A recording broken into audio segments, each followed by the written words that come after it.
Imagine standing in a quiet forest at dawn. The first rays of sunlight filter through the leaves, the air is crisp, and the world feels still. It's just you and the heartbeat of nature. This wasn't just a moment of peace for Miyamoto Musashi, Japan's most legendary swordsman. It was his classroom. Musashi believed the natural world was alive with wisdom, offering lessons in resilience, balance, and clarity to anyone willing to listen. In a world consumed by noise and chaos, his teachings remind us that the answers we seek might not come from more effort or control, but from stepping back and attuning ourselves to something greater. What if nature wasn't just a place we visit, but a mentor that could teach us how to master our inner storms and face life's battles with courage and grace?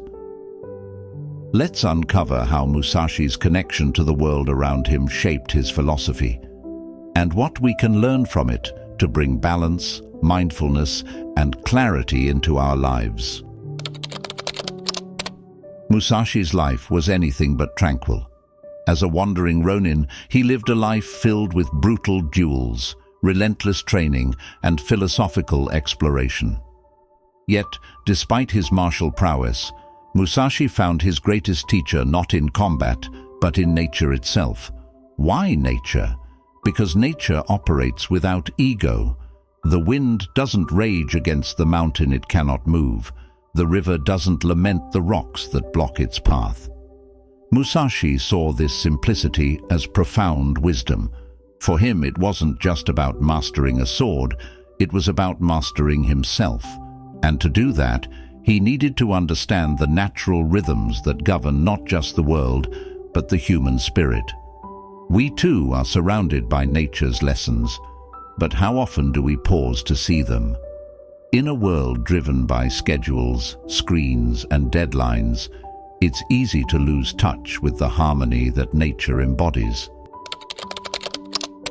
Musashi famously said, "You must be shapeless, formless, like water." He spent hours watching rivers, observing how they flowed effortlessly around obstacles, wearing down the strongest rocks over time. In his duels, this principle became his strength. Musashi never stuck to one method or technique. Like water, he adapted to each opponent, flowing around their strengths and striking at their weaknesses. This adaptability wasn't just a strategy, it was a mindset. Think about your own life. How often do we resist change, clinging to plans or expectations that no longer serve us? Maybe it's a job that drains your energy, a relationship that no longer grows, or a dream you're chasing the wrong way. Like water, we must learn to adjust, to flow around obstacles rather than break against them. Ask yourself, what can I let go of? How can I move forward with less resistance? Life doesn't demand perfection, it asks for flexibility. Imagine Musashi sitting atop a mountain, his sword resting beside him. The world below is chaos, wars, rivalries, and ambition. But up here, there is silence. This silence wasn't just an escape for Musashi. It was where he refined his mind. Zen philosophy teaches that the mind, like a pond, reflects clearly only when it's still. Musashi understood this. Before every duel, he silenced the chatter in his head, entering a state of deep focus. He knew that clarity of mind was his greatest weapon, far more powerful than any sword.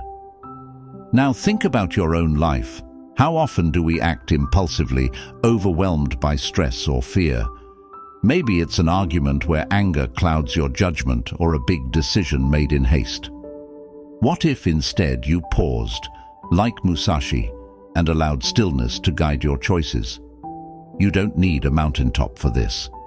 A few moments of mindful breathing, a quiet walk in a park, or even sitting in your car without distractions can create the same clarity.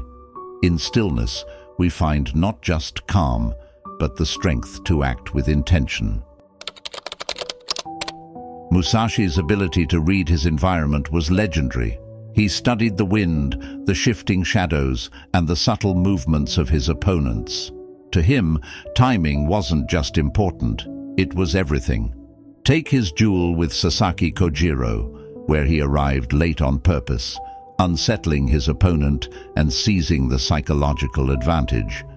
He waited for the perfect moment to strike, turning the tide of the fight in his favor. Life often pressures us to act quickly, as though rushing will guarantee success. But Musashi teaches us the opposite, that patience and awareness create the space for precise action. Next time you feel cornered by a problem, remember the wind. Pause, observe, and ask yourself, is this the right time to act? Or do I need to wait, prepare, and strike when the moment is right? Musashi's time in nature taught him one undeniable truth. Nothing is permanent. The cherry blossoms bloom and fall, rivers flood and recede, and seasons come and go. To resist this cycle is to suffer. To accept it is to find peace. Musashi embraced this philosophy in his life. After defeats, he didn't dwell in despair. After victories, he didn't rest on his laurels. Instead, he moved forward, knowing that every end was a new beginning. In our lives, this is perhaps the hardest lesson to learn. Losses can feel like the end of the world, whether it's the loss of a job, a relationship, or a dream. But nature reminds us that even after the harshest winter, spring always comes. When you face your own seasons of loss, remember Musashi and the forest that regrows after a storm. Ask yourself, what is this moment trying to teach me? How can I use it to grow stronger? Musashi's greatest duels weren't fought with swords, they were fought in his mind. Every opponent he faced, every harsh lesson nature offered, shaped not only his technique, but his spirit. Nature taught him that mastery wasn't about domination or control. It was about harmony, within oneself and with the world around us. Consider this. The battles we face today may not involve swords or physical opponents, but they are no less daunting. We wrestle with self-doubt, frustration, and fear. We face pressures to succeed, conflicts in relationships, and the relentless demands of modern life. These are our duels, and they challenge us daily. What would happen if, like Musashi, we turned to nature for guidance? When overwhelmed by stress, can we be like the river, flowing around obstacles instead of fighting them? When faced with uncertainty, can we emulate the mountain, steady and unmoved by the chaos around it? Musashi reminds us that the natural world is a mirror. It reflects our struggles, but it also shows us how to overcome them. His life proves that wisdom isn't found in noise or endless effort. It's found in stillness, observation, and connection. We, too, can master ourselves. We just need to stop, look around, and listen. Musashi's life reveals a profound truth. The wisdom we seek isn't hidden in books, faraway retreats, or complicated philosophies. It's in the rustle of leaves, the flow of a river, the whisper of the wind. It's in the way nature adapts, renews, and thrives. In today's fast-paced world, we often forget this. We treat nature as a backdrop, something we visit occasionally but rarely engage with. Yet Musashi saw it differently.